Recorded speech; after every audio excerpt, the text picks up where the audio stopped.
this question it is written that the number of integer pairs you have to tell of m comma n, मतलब ordered pair हो गया कि पहले हमें m का लिखना है फिर n का all the possible of pairs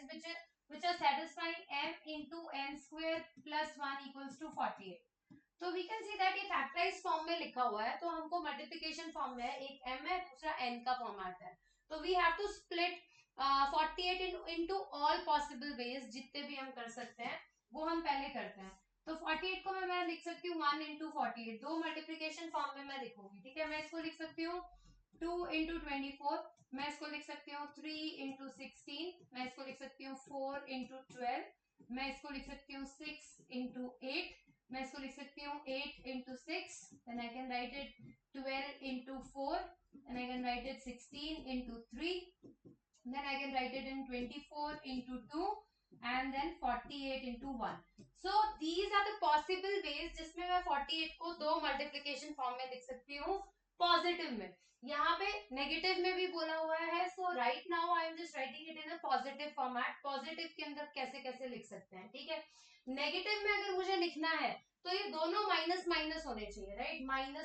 -48 -2, तो आई can right in negative also -1 into -48, same चीज, -2 इंटू -24, ठीक है, -3 into -16, -4 into -12, -6 into -8,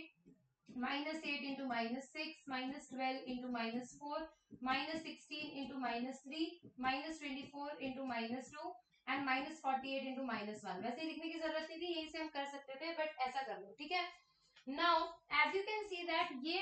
definitely positive number है, ठीक है, पूरा का पूरा ये क्या है, पॉजिटिव नंबर है। तो ये वाले केसेस तो हट जाएंगे, क्योंकि इसके अंदर अगर नेगेटिव हो सकता है तो m हो सकता है, ये तो नेगेटिव हो नहीं सकता,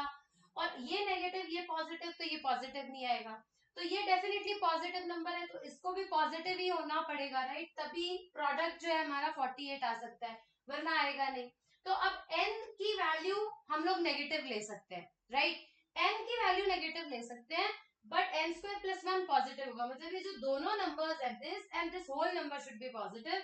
यहाँ पे जो एक नंबर है वो n को रिप्रेजेंट कर रहा है, दूसरा n स्क्वायर प्लस 1 को, ठीक है, तो n स्क्वायर प्लस 1 जो है वो नेगेटिव हो नहीं सकता, इधर तो दोनों नेगेटिव है, तो ये सारे केसेस एलिमिनेट हो गए कि ये तो हम नहीं लेंगे, राइट, क्योंकि इसके अंदर दोनों नेगेटिव है, जबकि एक पॉजिटिव एक नेगेटिव तो दूसरा भी नेगेटिव होना चाहिए, जो हो नहीं सकता, n स्क्वायर प्लस 1 जो है वो पॉजिटिव है, तो यही पॉसिबल केसेस बचे। अब इस पॉसिबल केसेस में आपको सिर्फ ये देखना है कि कौन सा, इनको m मान लो, let's say these are the values of m, first वाली 1 2 3 4 6 8 12 16 24 48, ये m है, ठीक है, तो ये दूसरा किसको रिप्रेजेंट करेगा, n स्क्वायर प्लस 1 को, तो यू नीड टू चेक कि इनमें से कौन सा परफेक्ट स्क्वायर के जस्ट नेक्स्ट नंबर है, तो ये तो नहीं है, ये जो है परफेक्ट स्क्वायर का जस्ट पीछे वाला नंबर है, ये भी परफेक्ट स्क्वायर का जस्ट पीछे वाला नंबर है, ये तो खुद परफेक्ट स्क्वायर है, मतलब n स्क्वायर हो सकता है, n स्क्वायर प्लस 1 नहीं हो सकता, ये भी n स्क्वायर प्लस 1 नहीं हो सकता, क्योंकि 11 is not a perfect square, ये 7 प्लस 1 8 आता है, but 7 is also not a perfect square, 6 भी परफेक्ट स्क्वायर के बाद वाला नंबर नहीं है, ठीक है, 4 जो है खुद परफेक्ट स्क्वायर है, 3 जो है again 2 is not a perfect square, perfect square में 1 ऐड करके 3 नहीं आ सकता, 2 जो है ये आ सकता है, 2 आ सकता है, कैसे आ सकता है 2, आप लिखेंगे 1 स्क्वायर प्लस 1, इसको हम ऐसे लिख सकते हैं, परफेक्ट स्क्वायर के जस्ट नेक्स्ट नंबर, 1 को हम नहीं लिख सकते, वैसे भी हमें यहाँ पे इंटीजर पेयर निकालना है, तो 0, अच्छा आप अगर ऐसा लिखना चाहें, हाँ ऐसा लिखना चाहे 0 स्क्वायर प्लस 1, ये हम लिख सकते हैं, राइट, तो ये भी आ सकता है 1 वाला केस, इसको हम 0 स्क्वायर प्लस 1 लिख सकते हैं। तो अब देखिए पॉसिबल केसेस क्या है कि मैं m को 24 लू,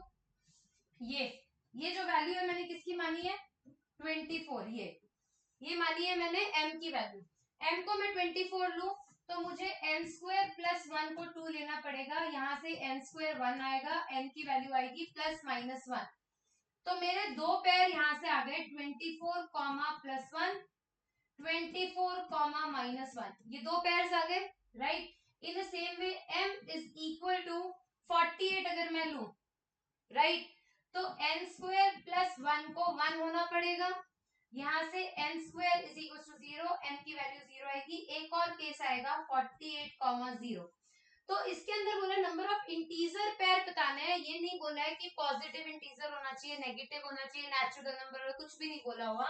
तो ये सारे इंटीजर तो आप रख के देखो कि 24 और 1 रखते हैं यहाँ पे तो 48 आता है। m की वैल्यू 24, n की वैल्यू -1 रखते हैं तब भी 48 आएगा। m की वैल्यू 48 और n की वैल्यू 0 रख दो तब भी 48 आएगा। So there are 3 possible pairs, हम लोग यहाँ पे लिखेंगे कितने पॉसिबल पेयर्स हैं, 3 नंबर ऑफ इंटीग्रल पेयर्स जो है इस इक्वेशन को सेटिस्फाई कर रहे हैं जो m, n है। अब नेगेटिव के अंदर m नेगेटिव अगर आप लोगे,